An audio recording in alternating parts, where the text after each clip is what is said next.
First of all, I would like to thank IIS for hosting tonight's event, and thank you very much, Dr. Mohamed Azam, our good friend, for accepting to be the sparring partner of our French guest and visiting philosopher.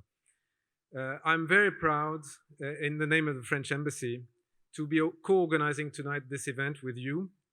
The French Talks is a series of discussions between the French and Malaysian societies that we started a few months ago. And within this discussion, we want to reach the points of common interest between our societies. Definitely, the question of how to live within a multi-religious society is a point of common interest. As you may not know, France is in Europe the country with the largest Muslim population. We don't have official statistics, but it's probably around 5 million people, maybe about 8% of our population. So Islam in France is a minority religion, but it is a very important part of our society. And tonight, I'm really very thrilled to introduce to you Professor Abdennour Bidar, who is one of the major voices of research and philosophy about Islam in France. He is a very prominent public intellectual. He has a very strong voice in our society to talk about the question of Islam and Islamology in general, and the relationship between this minority religion and the whole society. So for us, for me personally, it's very, very important to have this great voice from France coming to Malaysia. Because it's so important for me, I really want to do one thing, which is to listen to him and to listen to Dr. Azam. So I will stop my speech here. But before this, I'm on a mission to tell you that the next French talk will be held at the Alliance Française on the 25th of November, Monday, 25th of November. And we will have, for this French talk, another theme about Islam with the presence of the leader of one of our websites talking to the Muslim population of France and sharing here the experience of being at the head of a Muslim media in the French society. 25th of November, Alliance Française. Please note this down and come again to the French talks. But now, thank you very much, all of you, for taking part. And I leave the floor to our two speakers tonight. Thank you so much. Thank you. Bismillahirrahmanirrahim. Assalamualaikum warahmatullahi wabarakatuh. And a very good evening. His Excellency Mr. Frederic Loplanche, the Ambassador of France to Malaysia, and also His Excellency Mr. Pascal Gregoire, the Ambassador of Belgium to Malaysia, respective guests, ladies and gentlemen, and welcome to Dr. Abdennour Bidar, the person that we are going to have the conversation with. Let me thank again the embassy, the French embassy, and the other collaborators for picking or choosing IIS to be the host for this program. We are indeed delighted to collaborate for this event, and we are looking forward for future collaborations for any programs that deals for the betterment of the society and the nation. We will have the format of the discussion will be, I will be throwing questions to Dr. Bidar, and after that, we will have the audience to raise questions. If you want to make comments, that will be a very short one. But before we do, I would like just to read a bit of Dr. Bidar. Dr. Bidar has a PhD holder in philosophy in one of the highest ranking public universities in France. He is also a senior civil servant, a member of the French General Inspectorate of the Ministry of National Education, associated researcher to the Society, Religious and Secularism Unit, nominated member of the French National Advisory Committee on Ethics by the French President, nominated member of the French National Observatory of Laicity by the French President, Knight of the National Order of Merit, Knight of the Order of Academic Palms.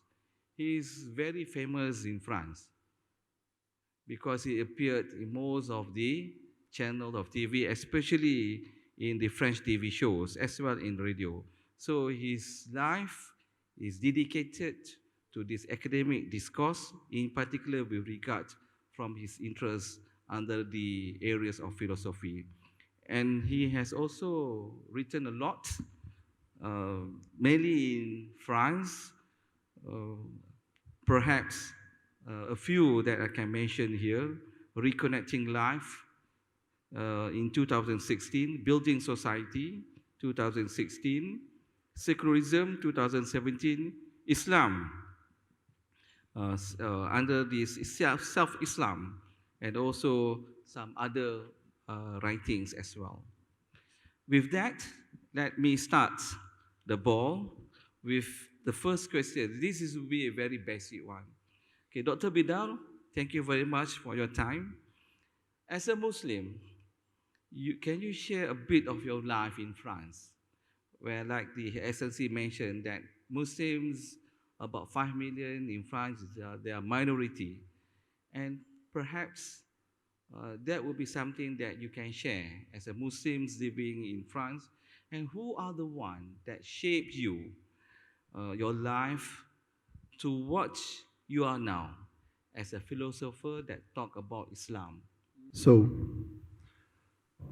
good afternoon. I'm very honored of your presence, Mr. the Ambassador of France, Mr. the Ambassador of Belgium, and I'm very honored also. I'm very proud to be the guest this evening of the International Institute of Advanced Islamic Studies. Very honored to talk with you, dear Professor Azam. I have read many of your articles in the New Straits Times before coming in Malaysia, and I realized that we were very close on some opinions and convictions about Islam as a very open-minded and hospitable and tolerant religion and culture and ethics. So, before answering your question, your first question, I would like to precise that about what you said. I'm a scholar. At first, I'm a scholar. I speak and work in academic circles.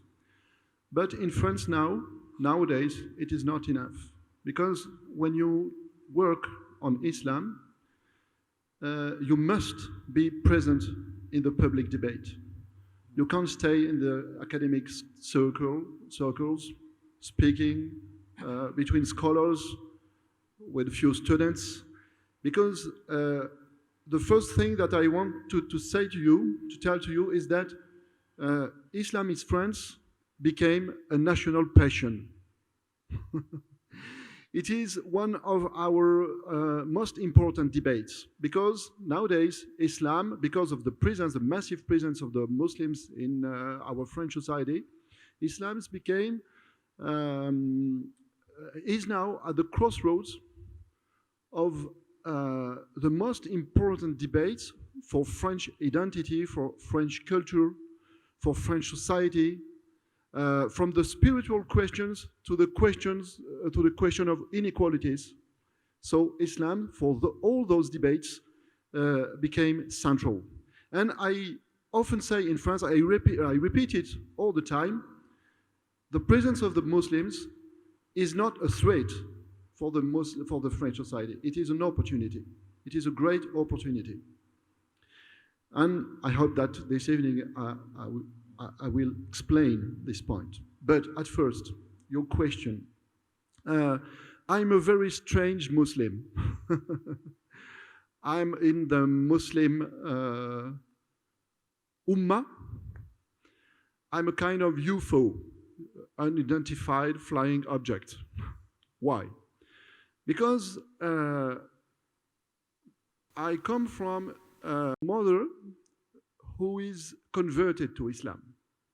So I have no long roots, historical roots, family long roots in Islam. My mother has converted to Islam because she was Catholic, and she had a deep spiritual and mystical quest. And she didn't find in the Catholicism the answers she needed. And so she turned to Islam, and she found in the simplicity of Islam something that corresponded exactly to his quest. When she say, as us Muslims say, Ashhadu anna la ilaha illallah, to her, it was, I would say a real revelation, you know? So my Islam is from my mother. She was my master in Islam. She learned me Quran. Especially the little surah of the end of the Quran. إن الإنسان لفي خسر إلا الذين آمنوا وعملوا الصالحات وتواصوا بالحق وتواصوا بالصبر. This kind of verse, very important in our Muslim culture. So, she learned me almost all I know about Islam. And she was converted by a school of Islam, a spiritual school of Islam that is called Sufism. And it is the case of many French people converted to Islam. So their main practice in Islam is the tasbih, the dhikr. You repeat the name of God. You say Allah, Allah, Allah, or for example, Ya Latif, Ya Latif, Ya Latif, or Ya Hayyu, Ya Qayyum, Ya Hayyu, Ya Qayyum. And you try to make of this repetition an opportunity to get in yourself to your deeper self, to your deeper inner self, to encounter God, to meet God, if possible. Is it possible for mankind? Because as we say, us Muslims, God is amma yasifun, beyond all what we can figure out, all what you can imagine and conceive with our reason or imagination. So it was my mother. But after my birth, my mother met my adoptive father. And my adoptive father was a Muslim from Morocco. He is not my biological father. And he belonged to a very famous movement, Islamic movement in the Muslim world. That name is Jamaat Tabligh. You know Jamaat Tabligh? It's a movement of preachers. They always do the dawah. They speak fi sabilillah. You know the formulas. So the goal of the Tabligh in France in the 70s and 80s was very simple. Many Muslims from Morocco, Algeria, Tunisia came in France to get work, so for economical reasons. But by coming in France, they were forgotten their religion, their culture, etc. So the goal for the Tabligh was to make them come back to the religion. So when I was very young, I was a child, I was 6 or 7, my adoptive father took me by all the holidays and he put me in the car, and then we were going to do dawah in all the cities of France and sometimes abroad. So for me, it was very strange. Islam was a very strange thing, because between my mother and this father, it was on one side a very open-minded, peaceful, tolerant, spiritual, inner Islam, and on the other hand, with my adoptive father, it was, sorry, I apologize to him to say that, but it was quite a fanatic Islam. So it was an Islam very narrow-minded, so open-minded on the one side and narrow-minded on the other side. So for me as a child, and I didn't understand.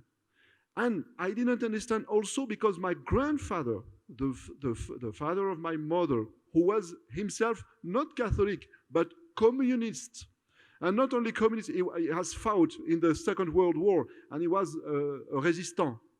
So, for him, God didn't exist. He was atheistic. And he tried to convince me that God doesn't exist. So I was between these three influences: the Islam of my mother, the different Islam of my father, and a man I was in love with my grandfather, who said that, in fact, God doesn't exist. So you understand that for me, becoming a philosopher was necessary. Because I have grown up with many, many questions, many, many spiritual questions, many, many existential questions. And it was, it is exactly the case. It was a question of death or life for me, to have the means to understand these questions and perhaps one day to answer these questions. So it is the first part, perhaps, of the answer, but it's enough for the moment.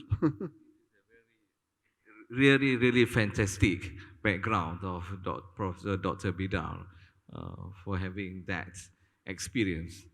I think I personally, I didn't have that. The most that I have is my late mother is a Chinese, converted to Islam, and then I was brought by my late grandparents who are Muslims.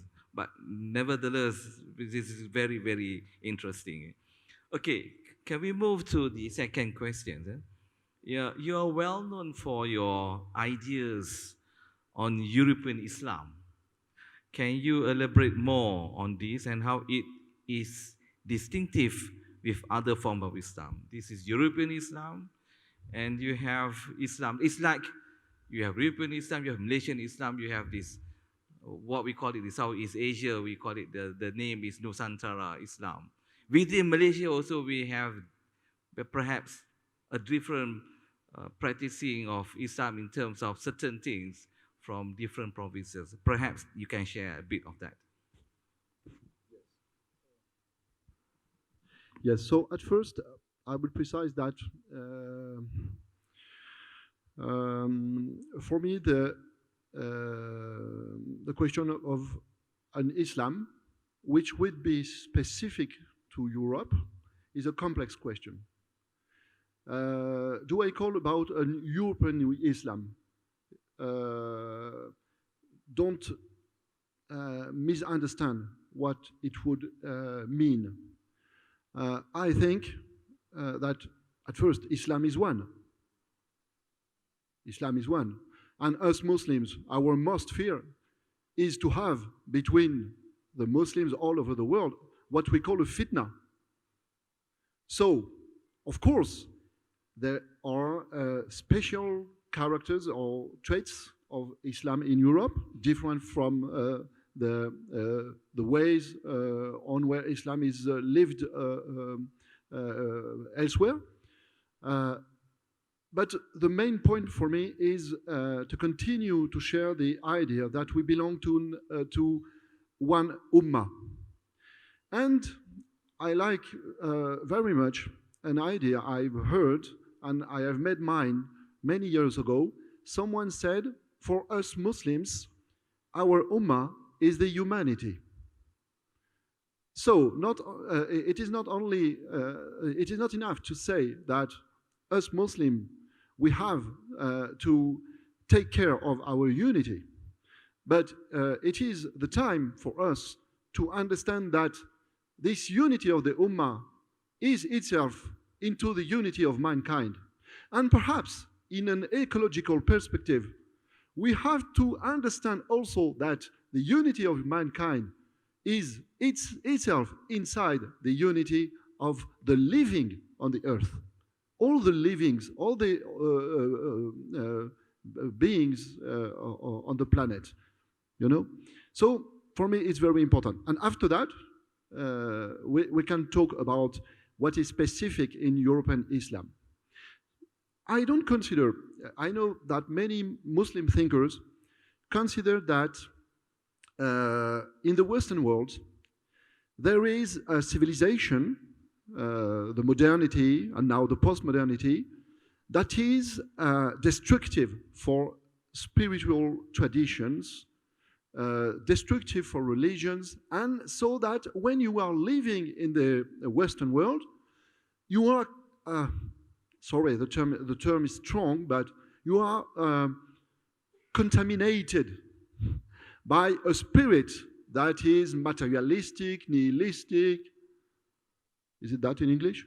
Nihilistic, materialistic, and well, because as Nietzsche said, for the Western people, God is dead. It's not my perspective. I don't think that because I'm a European Muslim, I have less than a Muslim, or I'm less a Muslim than a Muslim who is living in the Dar al-Islam, who is living in the Muslim world. I have written an article many years ago for an international review of UNESCO. The name of the review is Diogène. It has been my first text translated in Chinese. So the title of the article was, I'm an outsider of Islam. Of course, I regard Islam and the Muslim world from the outside. And it is, perhaps would I prefer to belong more to the world of Islam. But as I'm an outsider, it is also the opportunity to live at a boundary, a frontier of the Muslim world, and so to be with other civilizations and worldviews a bridge, you know, and as a bridge to have the enrichment of another culture, other civilization. And for me, it is that the first point, the first meaning of European Islam. It is not a less Islam than the Islam you can find and live in the Muslim world. It is an Islam in which you have the opportunity to enrich your Islam by the influence of the Western world that is, according to me, not necessarily bad. Of course you can forget God. Of course you can consider that God is an illusion, as Sigmund Freud said, or as Karl Marx said. But you have also spiritual resources in the Western world. And all my work as a philosopher, as an outsider of Islam, is to realize I would say, the wedding between the spiritual resources of European tradition and the spiritual resources of the Islamic, of my Islamic inheritance, you know? And one of the main aspects of this encounter between the two traditions is the concept that is central in my philosophy of freedom. I think I often say it like that.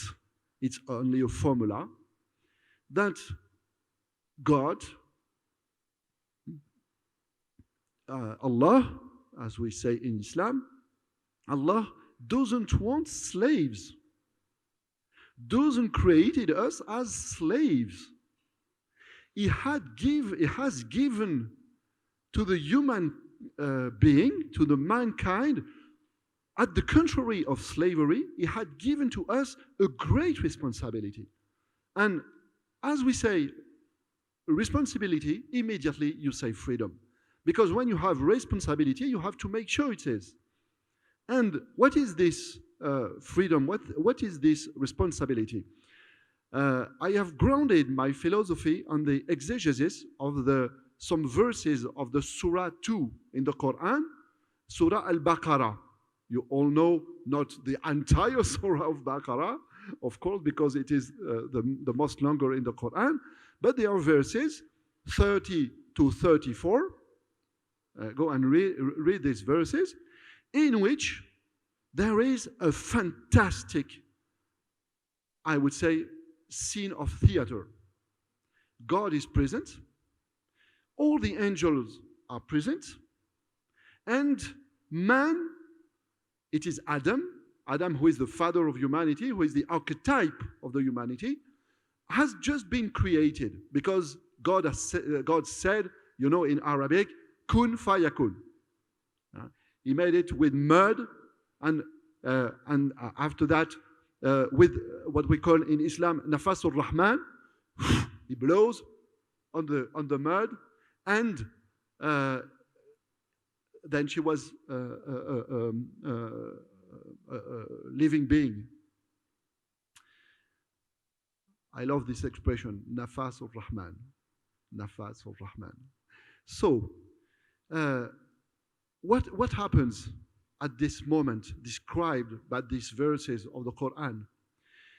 Allah says to the angels, do in front of Adam the sujood. But I think that us Muslims have not yet enough reflected about this commandment of God. Why? This is typically a work of philosopher. The philosopher has the capacity, the ability to answer new questions. And the new question is, oh, it's surprising, and us Muslims were not enough surprised.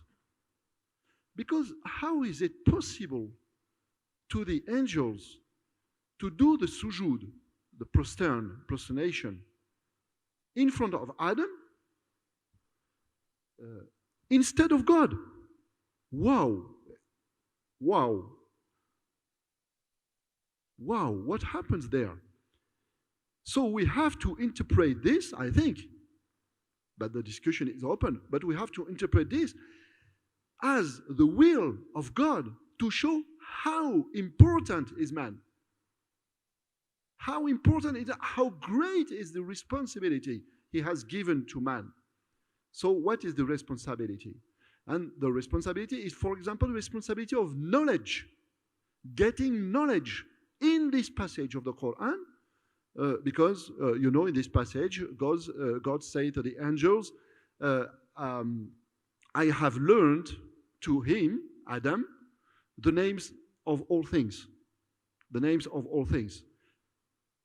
So, it is the reason why, I do short, but it is the reason why, for me, freedom is very important, because we have a deep spiritual sense of freedom in Islam, and especially in Europe, especially since the Enlightenment, the 18th century. We have promoted the freedom of man. We have promoted the freedom of man by being to him the title and the status of a citizen. We have given him political and social rights. And our philosophy, our modern European philosophies like the philosophy of Jean-Paul Sartre, for example, that is most known all over the world, is a philosophy of the liberty. And we will speak about the formula of Sartre, the existence precedes essence. Because I have taken it in my own philosophy of Islam, I have spoken about a Muslim existentialism. And I think that it is the kind of bridge that we have to use and to be at first conscious, us European Muslims. Okay, thank you, Dr. Bidar. Following of what you have mentioned, perhaps you have talked and you've written a lot about self-Islam in the modern age. And this is something, I think, for us in Malaysia, we would like to know, in particular the Muslims in Malaysia, what do you mean by self-Islam? And is it applicable only for the Muslims in France, or is it applicable to the entire Muslim Ummah? So, the concept of self-Islam is quite strange. At first, it's almost non-comprehensible. Self-Islam means Islam from the self. It is not, I precise that immediately, it is not a kind of spiritual individualism.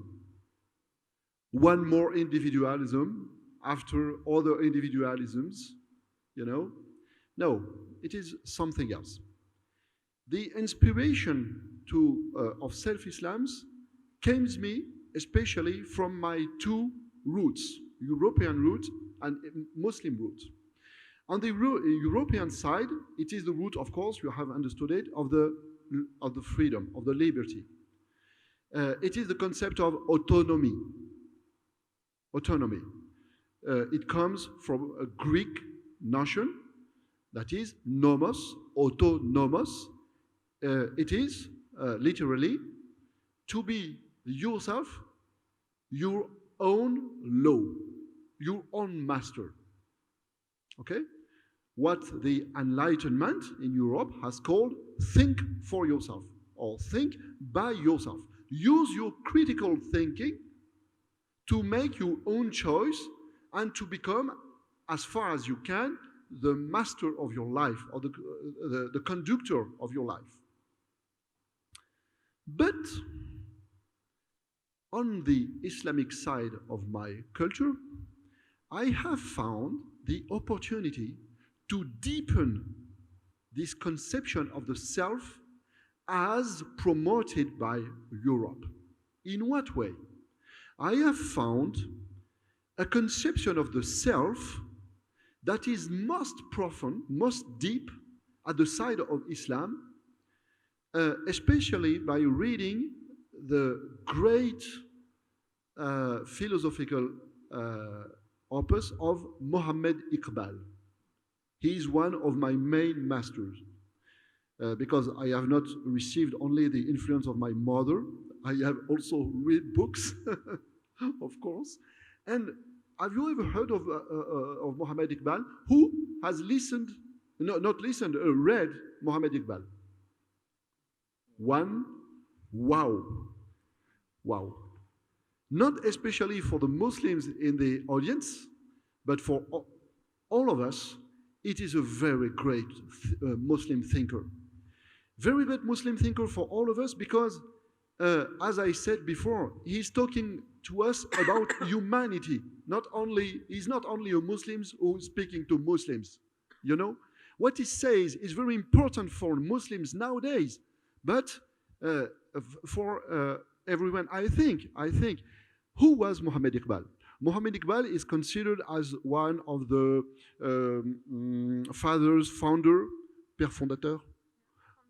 founding fathers of the Pakistan. He died in 1938, and both Pakistan and India were created in 1947. You know, he was very active under the politic plan in the period of the decolonization.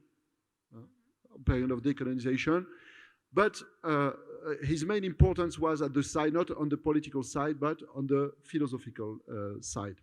On the philosophical side, he was also a poet. He has written all his poesy in Urdu and Persian. But for his philosophy, it is in English. It is in English because at the beginning of the 20th century, he was sent by his master. He was born at Lahore in the Pakistan, and he was sent to Cambridge. And he made all his studies, his superior studies at Cambridge. And at Cambridge, he encountered the Western philosophy. And for him, it was a shock, a real shock. And all his day long, he tried to be a weaver, you know, a weaver between the two worldviews. And he has promoted a vision of the self that is very singular, that is very original. He started to say one thing very strange, even for us Muslims. He says, God, Allah, is the supreme self.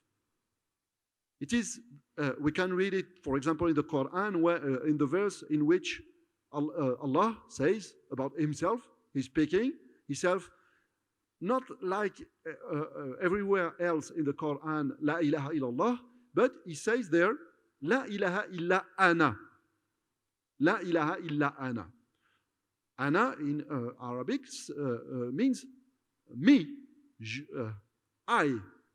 It is what I have called at Iqbal, in Iqbal philosophy, a philosophy of egohood and a philosophy of the I amness of God. You know, and I have developed after Iqbal this theory of the divine I amness. And Iqbal says something incredibly, I would say, fantastic, and for our reason, imagination, reflection, meditation. He says, all what you see in the universe is a part of the I am of Allah. He means that what is a complete self, a complete I am in Allah, is as parts of this unique reality present in the mirror of each little self of the selves of the universe. And he says that, so the responsibility for us human is to grow up towards this creative or this supreme self of Allah. You know? So it doesn't consider religion as a matter of belief. It is the first stage. Belief is the first stage. Iman is the first stage. The third stage is what we call in Islam ihsan. And according to Mohamed Iqbal, ihsan is knowledge. Is knowledge, I mean, and he meant the growth of our awareness, of our consciousness, to be a part of the activity of God, to the self-activity, creative activity of God. I think that is fantastic. Why? Because it means that when we are talking about ourself, when I say self-Islam, it is not only the matter, and it is not essentially the matter of my ordinary self. It is the matter of the self I can cultivate, I can make grow in myself, to let more and more place to God. You know? To let more and more place for the will of God. And to go to this point where the will of God and the will of the Creator encounter. And Iqbal say it is what us Muslims we call Mashiatullah or Qadr. You know, destiny. Always people consider that destiny is fate, what you can choose, what is imposed, etc. But for Iqbal, no. It is the will of God in ourselves, and by our spiritual exercises, prayer, dhikr, meditation, and behavior of the what we call in Islam makarimul akhlaq, the model of the Prophet sallallahu alaihi wasallam. So by all these exercises, we follow a way that is called Sirat al-Mustaqim. We follow a way to the encounter and to the divine self. So when I say self-Islam, you understand now what it means, Islam of the self. It is trying to hear in ourselves the presence and the willing and the inspiration of God. You know? And I think, as a philosopher, that the more you succeed in hearing the self of God, the more you think right and the more you act right. You know? As the Buddhists, for example, often say, think right, act right. You know, but it is present in all traditions, spiritual traditions of humanity. But so it is not only a question of liberty and freedom. It is not the liberty or the freedom to do every what my desires command me to do. No. It is to think right and to act right, because I have left in my inside more and more place for God's will, and have confidence in this God's will. Oh, sorry, I explained these quite difficult things very fast, and my English is not good enough. In French, it would be, I hope, better, but I do my best. Thank you, Dr. Bidar. I think you have answered, and also you have taken into what has that given to you the influence of this Iqbal's thoughts into your real life today in terms of your academic achievements. Moving a little bit, if I can say, in the way that you have written in your book, what Islam does not mean submission, but obedience. This is something, a catchy word. Islam does not mean submission. As we all know that in one of the verses in the Quran, وَمَا خَلَقْتُ الْجِنَّ وَالْإِنسَ إِلَّا لِيَعْبُدُونَ. So the word يَعْبُدُونَ definitely gives and interprets the meaning of submission as an abd. So can you elaborate more on this? Because people will keep asking me when we have one of your titles in your books, that Islam without submission.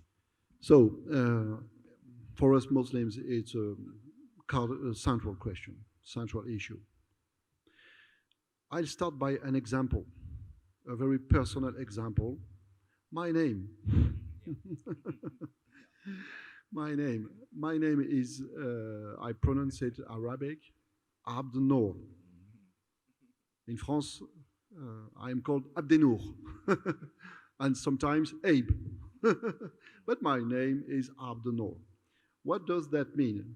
The Muslims here know what it means.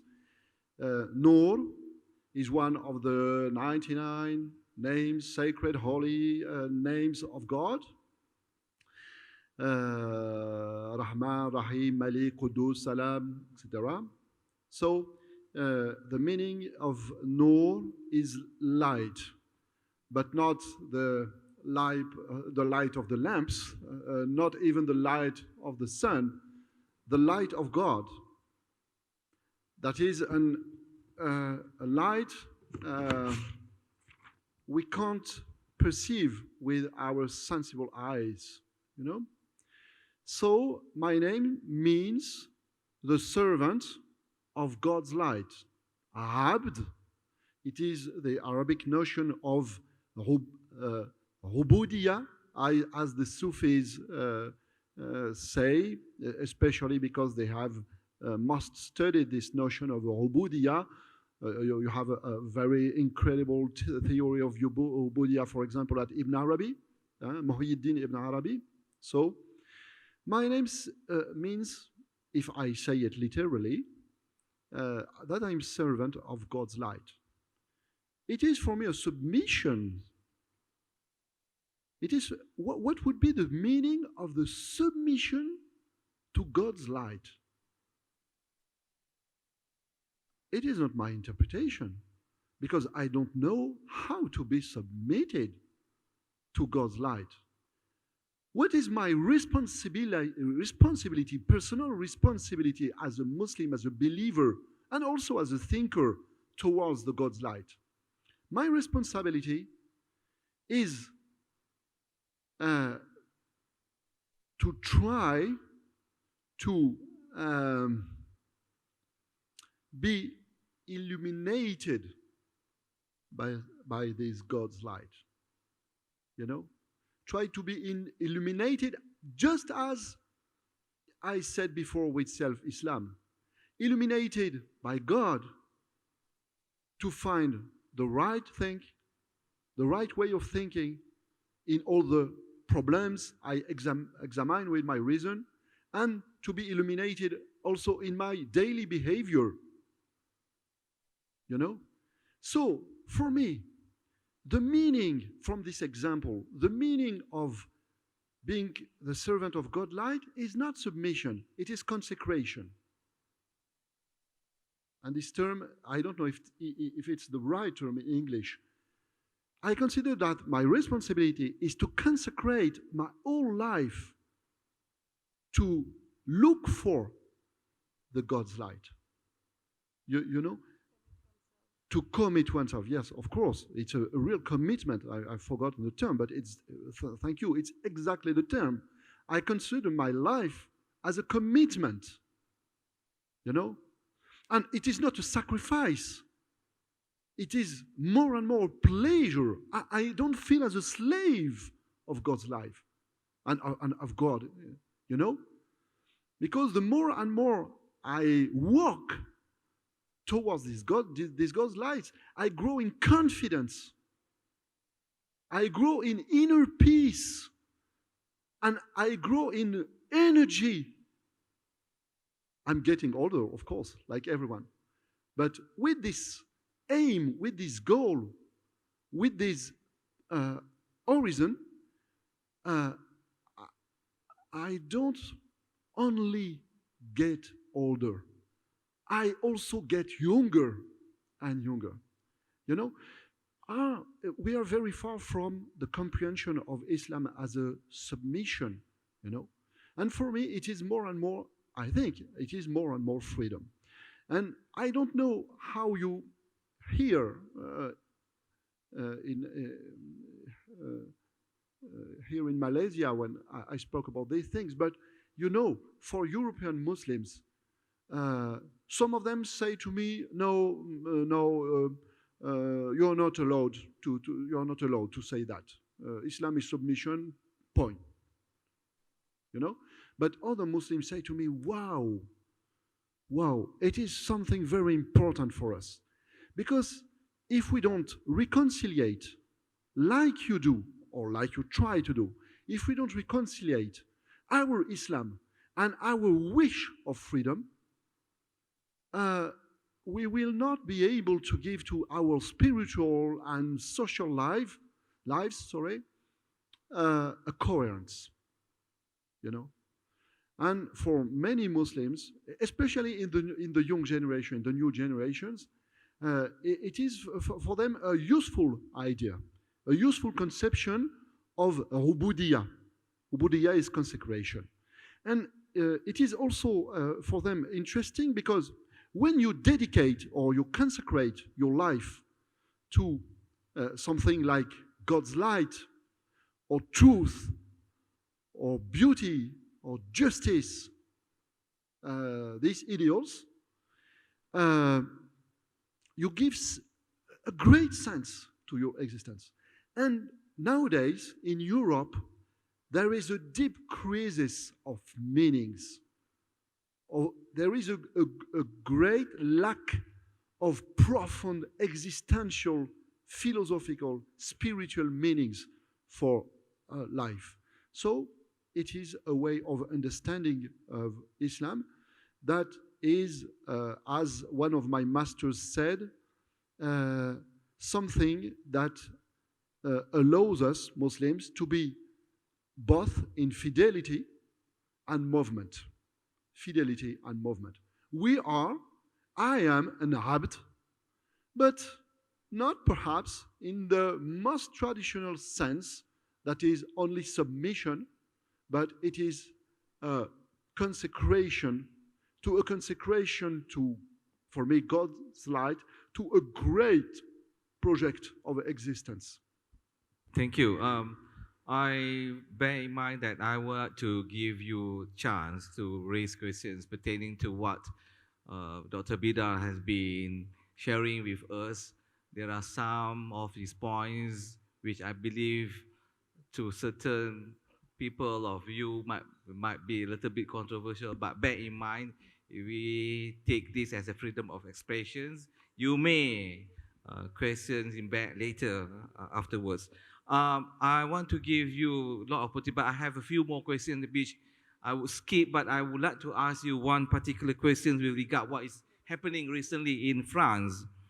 Under the notion of freedom of religion, what is your view on the recent case where a Muslim woman was requested to move her veil in government building in France? It was viral, it was shared throughout the world. Do you think that this has infringed the fundamental right of freedom of religion, in particular for that Muslim woman?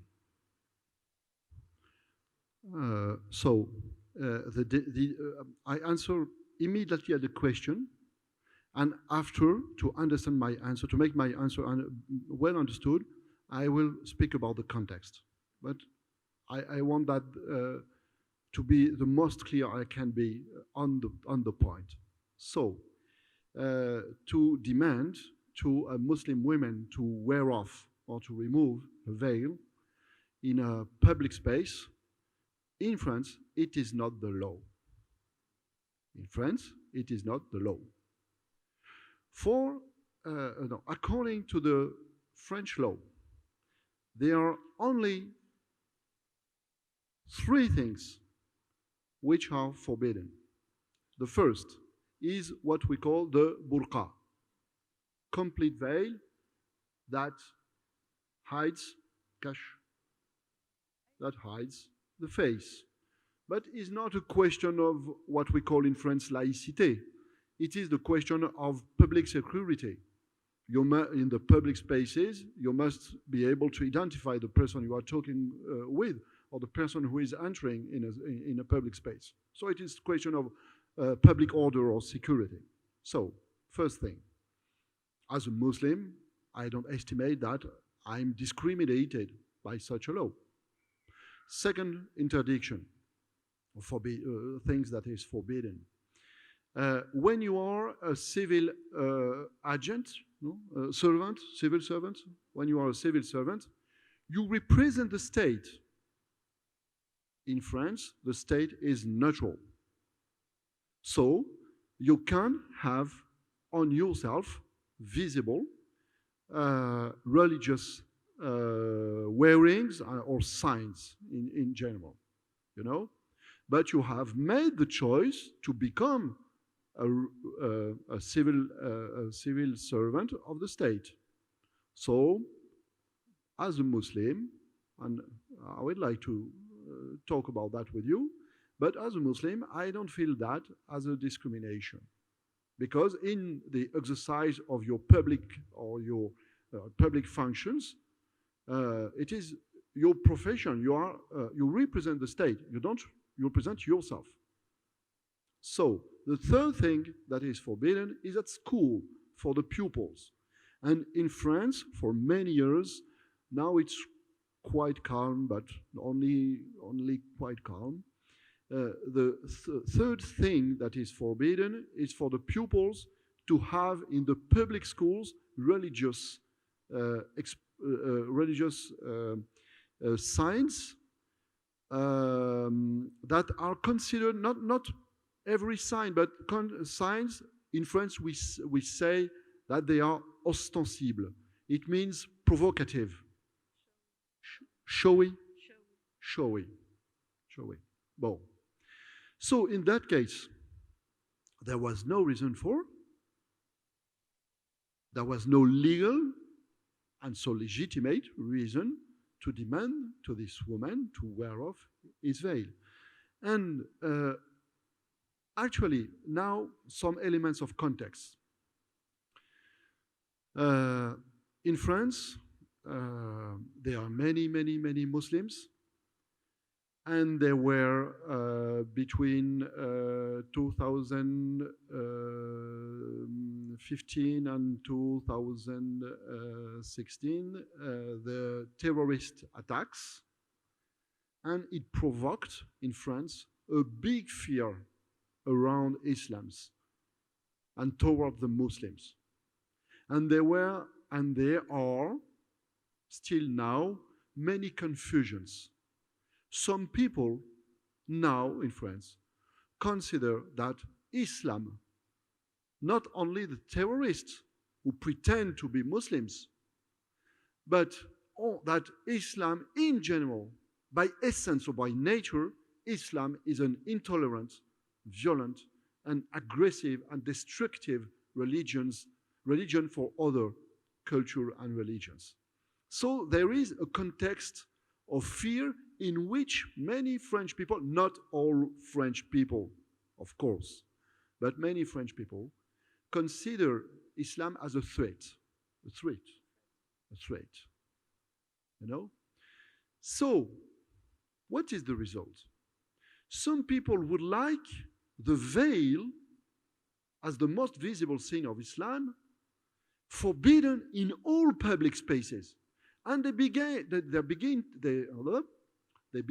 to say that the meaning, the right understanding of what we call laicity, that concerns only the neutrality of state, means that there can be any religious expressions from Islam or from other religion in the public spaces or in the social spaces. Because of this climate, I don't know, climate, it's better. Because of this climate of fear around Islam. So one of my main subjects of intervention in the debates is to explain these kind of things.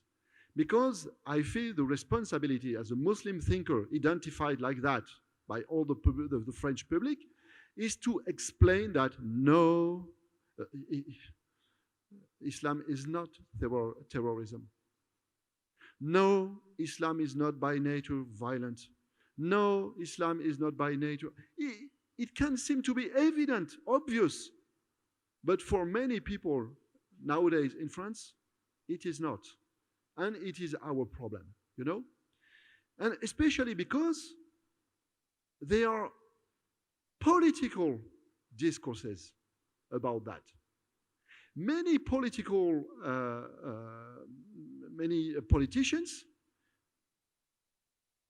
you know that in all societies of the world, the instrumentalization of religion by the politics, classical. So it is exactly the case today in France. They use the fear of Islam to say that they will, their party, protect the French identity, the French culture, the French history, etc., etc. And so some of them even say an horrible thing. They say that you can find this discourse at the extreme right, political extreme right, extreme wing, extreme wing. What do they say? They say to the French people, have you seen how many Muslims we have now in France? Do you think it's normal? What would be the consequences in 10 or 20 years? Just think to that. What would be the consequence? And I pay attention to another thing. There are many Muslims, and they have many children. They have more children than other French. So just think about that. What will happen? And the theory that fears nowadays many people in France has been called the Great Replacement. The Great Replacement of a white population by an immigrant population which has more and more children. So these political exploit fantasies about Islam, you know, and we are some to be, I think, very conscious of this great danger for our society, to push our society in a complete cultural war between the Muslims and the non-Muslims. So it was what you were talking about. This case is just a case but it is typical of our French debate and French confusion now, currently, about what is laïcité and what means the presence of the Muslims in France, etc. One last question, and we need you in very short reply on this before we pass it to the audience. I cannot skip this question because it's a very important one pertaining to Malaysia. What do you think about the current Malaysian government policy, especially promoted by the Minister of Religious Affairs in Malaysia, that promote these three principles, namely Rahmatan lil Alamin, the compassion for the entire universe, Maqasid Sharia, the objective or higher objective of the Sharia, as well as Malaysian model. I know this can be elaborated in a very long answer, but we are running out of time. Perhaps in a very short answer from your view, what do you think about this? These principles, are they good? Are they bad? Oh, so I am sorry, but I'm sorry, but I don't know Malaysia enough, especially to give a short, so too simple answer. I think one thing, not especially perhaps about Malaysia, but when you have in different spiritual traditions or messages something like Rahmatan lil Alamin, it is a principle that can be a benefice for all mankind. So you can use it in two ways, opposite ways. You can practice this principle, do a politics from this principle that is very open-minded and that is really at the benefit of all the citizens, whatever is their beliefs and culture and ethnical origin, etc. But you can use the same principle in the opposite way. And by this principle, impose something, impose a belief. So I don't know what is the case of Malaysia, and I can't answer for Malaysia. But what I know, as Mr. Ambassador said at first, is that both in Malaysia and France, we are nowadays in multicultural societies. But you know, it is very difficult to be in multicultural societies. It is not only just a fact. We live together. We live besides each other. Oh, happy, super, we are in a multicultural society. In France, we try to discover that it's much harder than that. Because a multicultural society is not only a fact, an objective fact, a sociological fact, if you want. It is a duty. It is an ethical duty for all of us with our differences, with the main objective that is very difficult to reach. The objective is, how can we succeed in being in this multicultural society, both enough united and enough in the respect of our differences. So it is, I say it as a philosopher and not a theologian, but a metaphysician, it is the eternal problem of the relationship and the balance between unity and multiplicity. And it is very important. It is both a spiritual and a political question. And for me, we face to this question, and it is a real opportunity to realize something very important in our multicultural societies. How can we manage to be, on the one side, a unity, one nation, and I hope so, one humanity in the mondialization, you know? What does that mean? How can we do to share our most important questions, our most important issues, ecological issues, bioethical issues, ethical, existential, spiritual issues, how can we share it and realize, make our children realize that we are all humans because we have all the same essential questions, and that these essential questions are perhaps more important than the difference of our answers. You know, so how can we do to build this universe of sharing questions, issues, or values? And both at the same time, how can we, in our multicultural societies, not be in a uniform society in which everyone looks like everyone, like if we were clones, not clowns, clones, and respect the differences. Develop a behavior of mutual understanding, mutual acceptance of our differences. And you know that, as I know that, it is easy to say, but difficult to realize. In fact, in principle, I accept all the differences. But when I have to live daily with a neighbor, with a colleague, with everyone else in my neighborhood who is different, it is more difficult, and I think that it needs education. You know, so I think that we have to build an education adjusted, to the challenges of our multicultural societies. Thank you very much, Dr. Bidar. I think the first round question from me, I've done that, and now I opened to everyone who you would like to raise questions or you want to make comments. Please,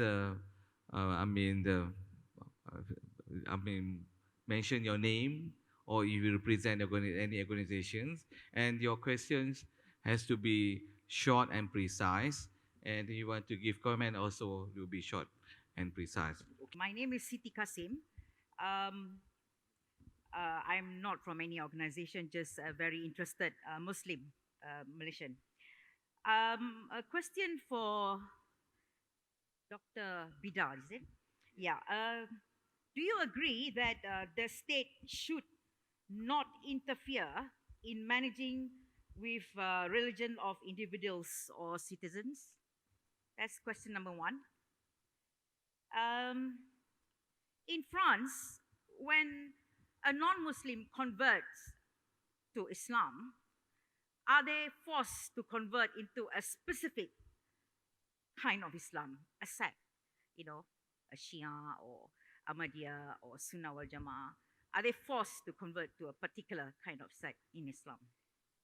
In France, can you tell us whether, I suppose in France the majority are non-Muslims, right? And the majority will be Christians, I suppose, or maybe non-believers. You wouldn't know because it's not recorded.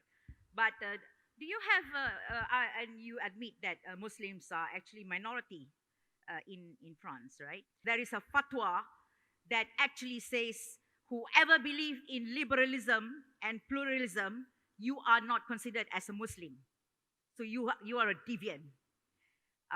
That is happening in Malaysia. In Malaysia as well, we have the majority Muslims demanding for their rights not to be trampled on. To be honest, we have no idea what kind of rights being trampled on. Actually, there's none. It's just that it's being politicized. In Malaysia, as you say that our Minister of Religion, he may have very good intention with this Rahmatan Alamin and Maqasid Sharia, but unfortunately in Malaysia, the religion of Islam is being managed by the state government, so it is beyond his control to actually instruct all these state, different motives from different states on what kind of Islam that we should uphold in Malaysia. So those are the questions earlier on. I'm just trying to say that we have a serious problem in Malaysia. I wish Islam in Malaysia is like France. Then people are not afraid of Islam in Malaysia. Okay. Thank you. Sorry, I do at first the same answer that before. I don't know enough the situation in Malaysia I think that on the question, on this question, there are many opinions, and I don't know. I don't know. What I know is that in France, we live in a pluralism. We live in what you call the liberalism, cultural liberalism, and also in economical liberalism. So, it is not a question in France. We live in a pluralistic society. So,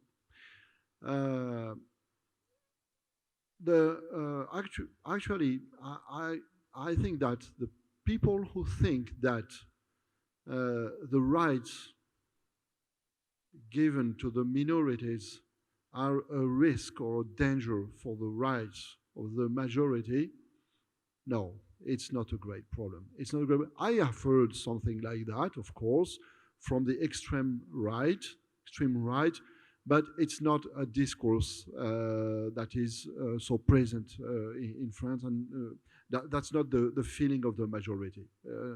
The fears around Islam don't express themselves in this way, on these terms of the rights of the majority and the rights of the minority.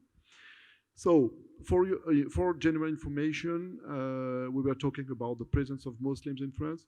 There are at most, I think, 8% of the general population. And I answer your different questions. When people convert to Islam in France, they not convert to very particular or specific sects, In fact, they convert to the mainstream of the Sunnism, the Sunnism. So it is a very, I would like to say, but it's not pejorative, a very basic faith, you pronounce the Shahada, and you fast during the month of Ramadan, and if you can afford it, you go to the pilgrimage. But no, it's not something particular. For example, I said that my mother was from the Sufism. There are many Sufis in France. There are many. It in Arabic we call about turuq, many turuq, Shadiliya, Qadiriya, Naqshbandiya, etc. So when I was younger, I belonged to a Sufi order whose master he's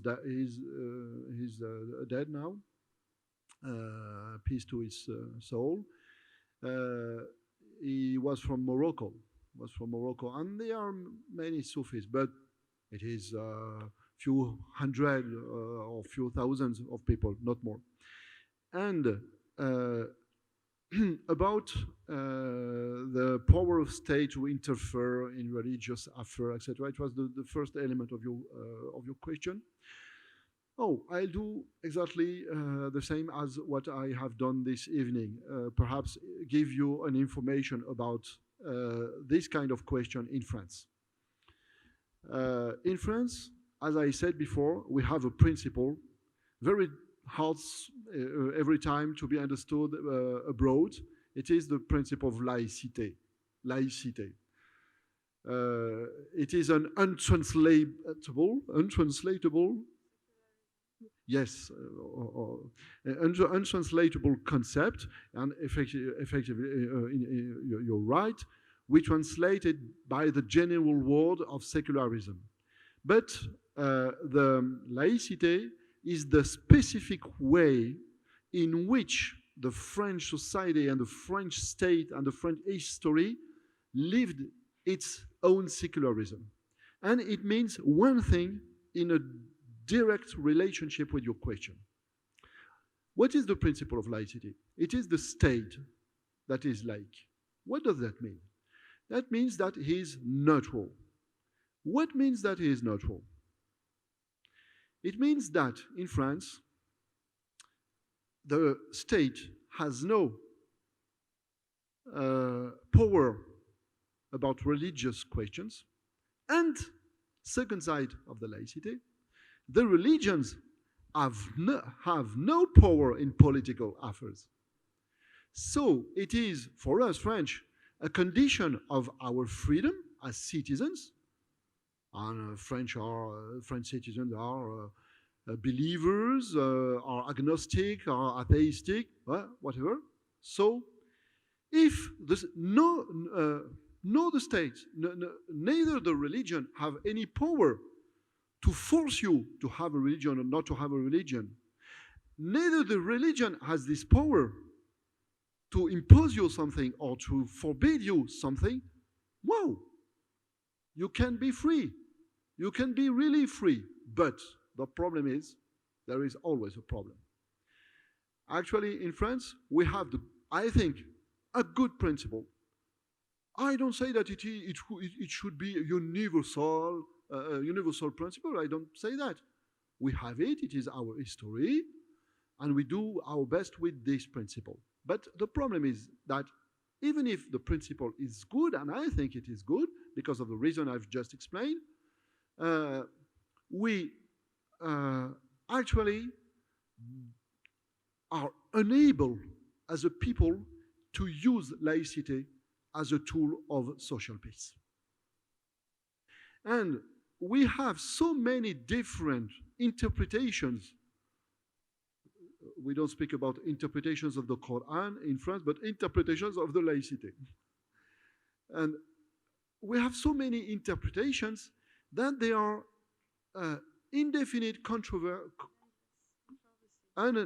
endless controversies about laicity, and people are more and more divided into opposite camps about laicity. You mentioned earlier about the Jean-Paul Sartre, existence precedes essence, yeah?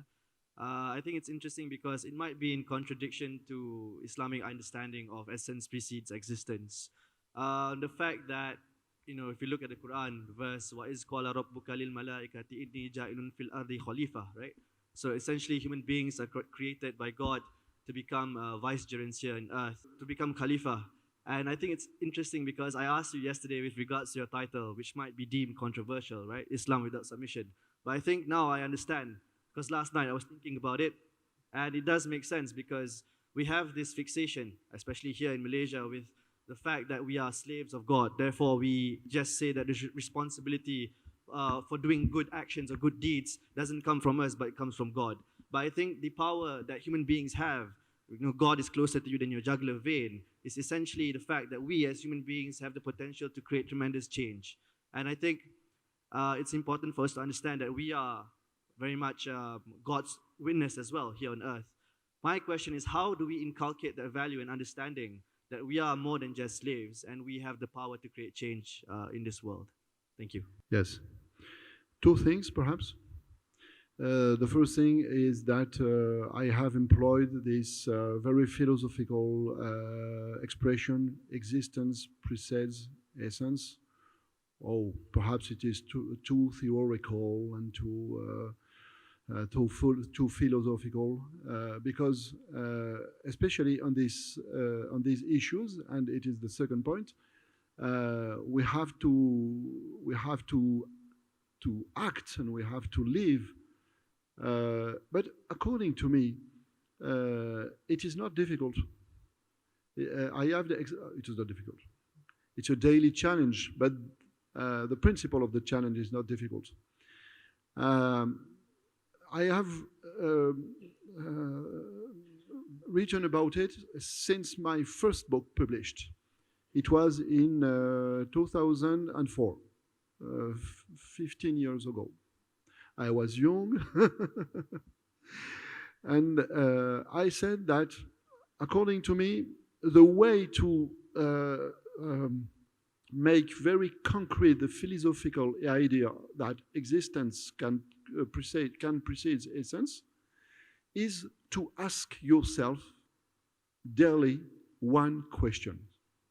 Very simple spiritual question, sorry. What are my spiritual needs?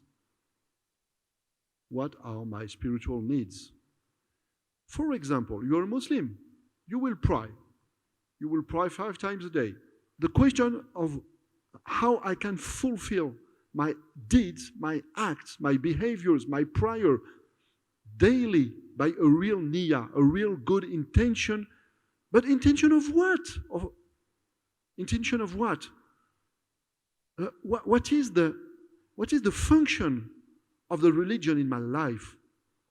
What is my goal as a believer? Do I only want a reward in the hereafter? Yes, it can be that, but before the hereafter, before the hereafter, what kind of woman, what kind of man do I want to be daily with the others in my life? So it is as simple as that and as difficult as that. And it is what I have called Muslim existentialism. Because in France we have a great philosopher, the most great perhaps philosopher in France, Jean-Paul Sartre, who was telling us existentialism is necessarily an atheistic philosophy. I don't agree. I'm a Muslim, I'm a believer, I'm a philosopher, I'm a thinker. I have both a reason and faith, And I think that we can be sincerely believers, but ask daily spiritual questions to ourselves to give more and more sense to our spiritual life. And that is, for me, a spiritual existentialism.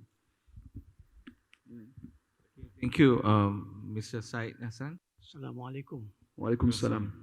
Islam without submission is equivalent to disobedience and arrogance. In fact,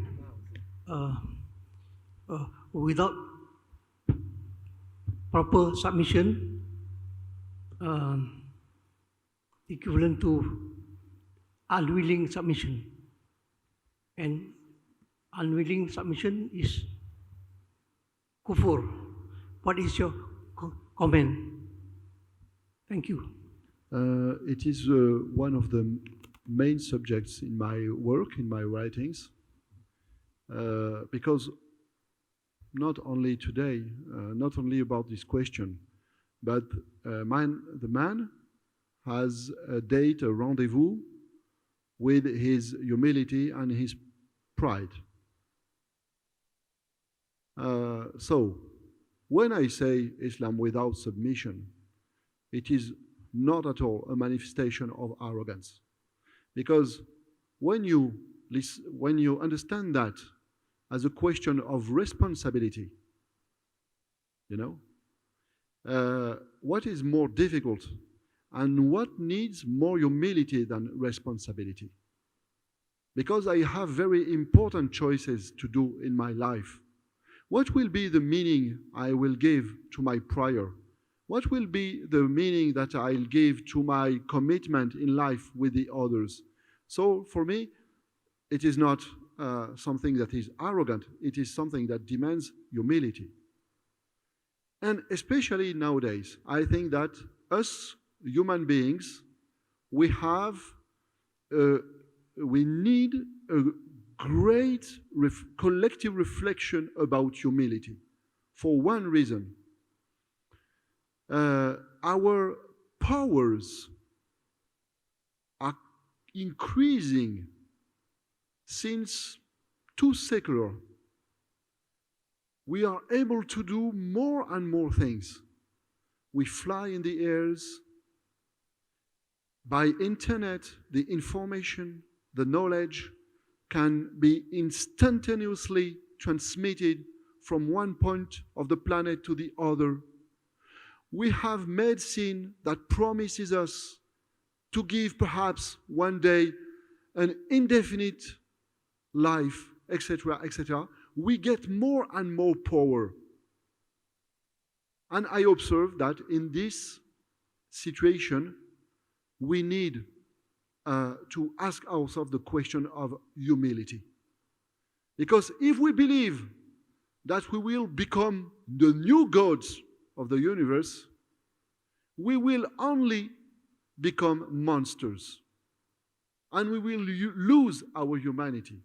So I say that because the question I ask in my books is not only about Islam and the way in which us Muslims we live our Islams, but for me it's a gate, you know, just a gate, a gate to enter to contemporary questions that concern all the mankind. And for me it is the way to offer the contribution of Islamic thought to main global questions. And I think that the questions of humility and arrogance is particularly decisive today in a situation, in a historical situation, in which our power as mankind becomes so important that now we can destroy the earth.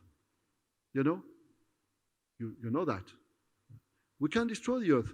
So if we don't find a wisdom, and I think that in our inheritances, spiritual inheritances, we have the way to find this kind of wisdom. If we don't find a wisdom that is adjusted to our new level of power,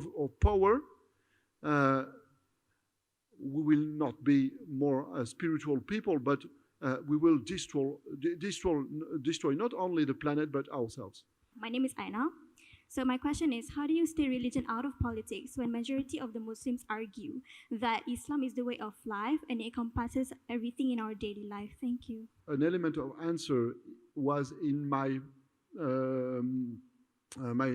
answer when I said that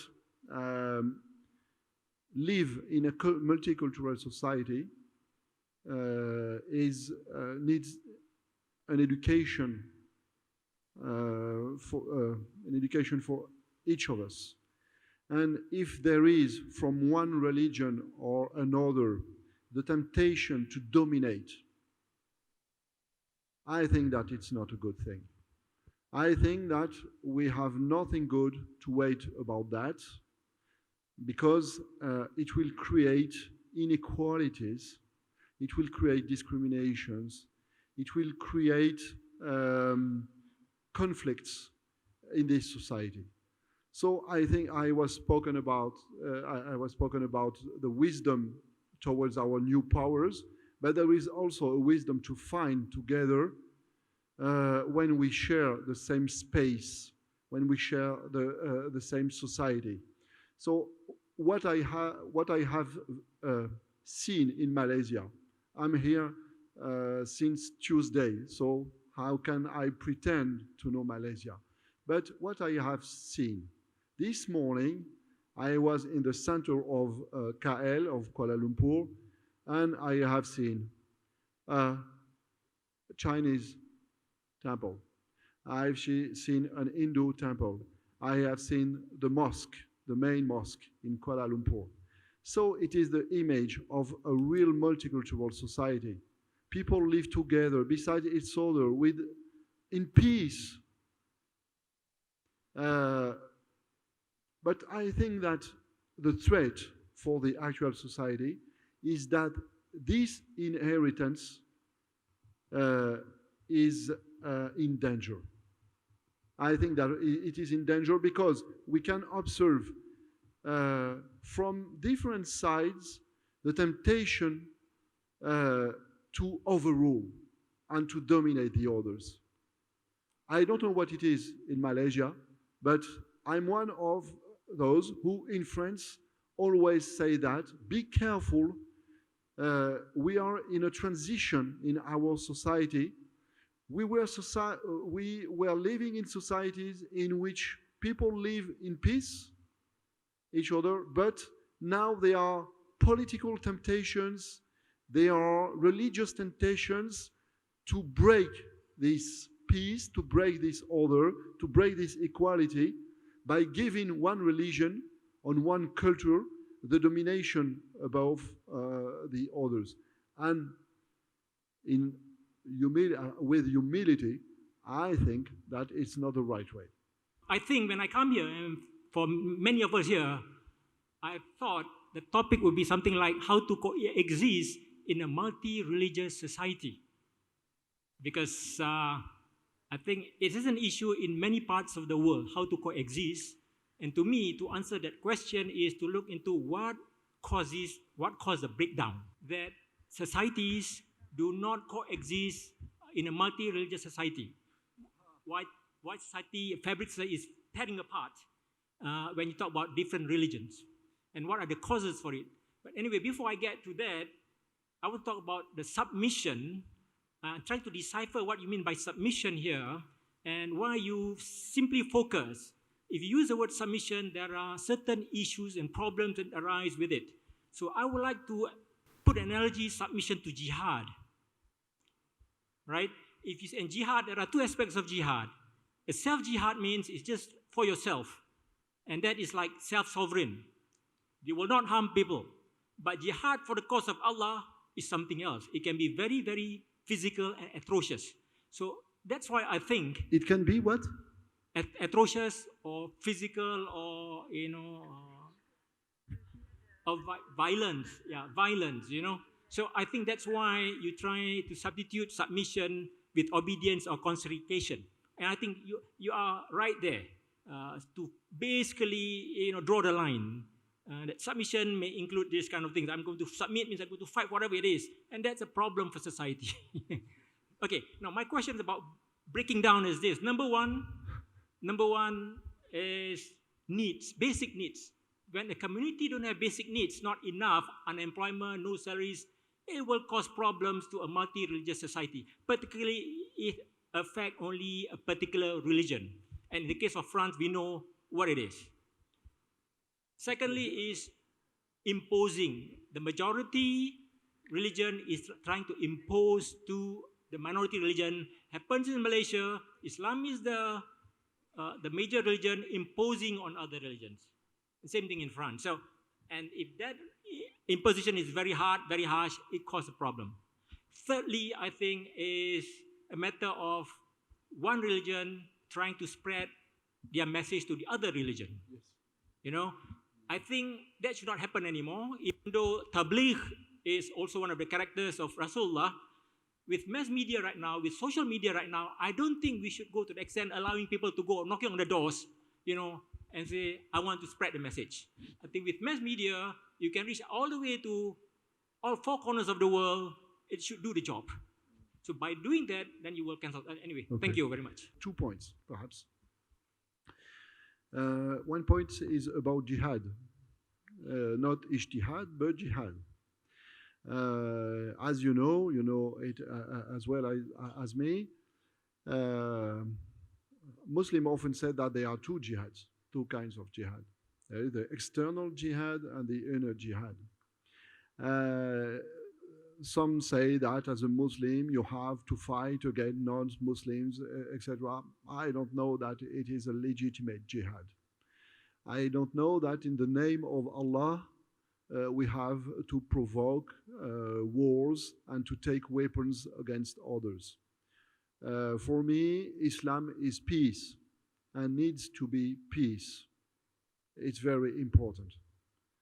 Especially in a world nowadays, or in which not only at the side of Muslims, but in the whole world, you often hear the very strange notion of fair war.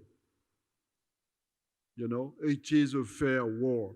We have very good reasons to attack these people. Well, I think that it's what we call in French an oxymoron. So it is a contradiction. I don't know how to war can be fair. First point. Second point, also, but you will say to me, but if I defend myself against an aggression, is not defensive war a fair war? So I'll say, of course, if you are attacked, if you receive injury, you have to defend yourself. But be careful if you attack and you defend yourself and you attack and then the other defends himself. and etc., etc. You come into a vicious circle, and it has been for many people in the history of humanity, a perpetual malediction. Well, first point. Second point, the jihad, the inner jihad against our ego. It's not my school. It's not my spiritual school. I don't think that we have to make a jihad against ourselves. I think that it is as violent as the external jihad. I think that we have to make, I would, rather than saying that we have to fight our negative pulsions, I prefer to say that we have to cultivate our most beautiful aspirations, you know, our most noble characters. So I don't drive my spiritual life as a fight, as a jihad. I live it as a growth, and I try to live it as a growth. First point. And second point, I'm not sure to have well understood what we what you want to say, but when you speak about the French economist that has get the Nobel Prize, it was Esther Duflo, the woman Esther Duflo, recently. Yes, I completely agree of many of her theses, because I think that when in our societies we focus ourselves on religious questions, values questions, etc., etc. Yes, it's important, but we should never forget that often behind there are economical, social questions and economical and social inequalities. And I often say that in France. I have said that in a book about brotherhood. That has been that has been read by many lecturers in France. I said perhaps the main problem nowadays in France is not Islam and is not the difference of values. It is the problem of ghettos. There are ghettos of poor and there are ghettos of rich. And my most fear in this situation is not Islam or anyone else. It is the separation of the society in two camps, the rich and the poor. And my master, Mohamed Iqbal, said exactly that. He said that the problem of our liberal democracies in the Western world is that they have promoted liberty, equality, fraternity, or brotherhood, like we say in France. It's our motto. But in fact, we have most often failed to offer a real liberty, equality, and fraternity, and especially equality.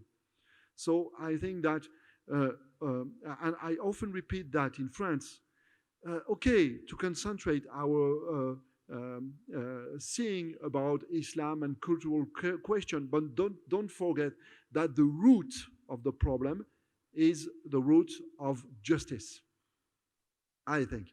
And it is in this sense that I said before at the beginning of my lecture or intervention or our dialogue, that Islam is at the crossroads in France of many questions. And it is not only spiritual questions of identity, etc.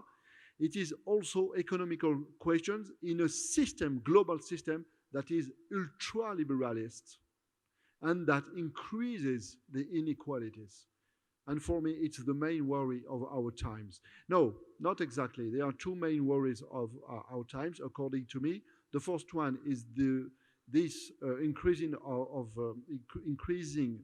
inequalities, and the second is that even if we live in societies in which religion is very present, like I think in Malaysia, or as we live in European societies where religion are not so present, I think that we cross, as a humanity, a deep spiritual crisis. So my work is on about the two sides, the crisis of justice and the crisis of spirituality. Okay, thank you very much. With that, I think I have to end the sessions. With that, can we all give a big applause to Dr. Bidar? Thank you very much. Thank you very much. Thank you from heart.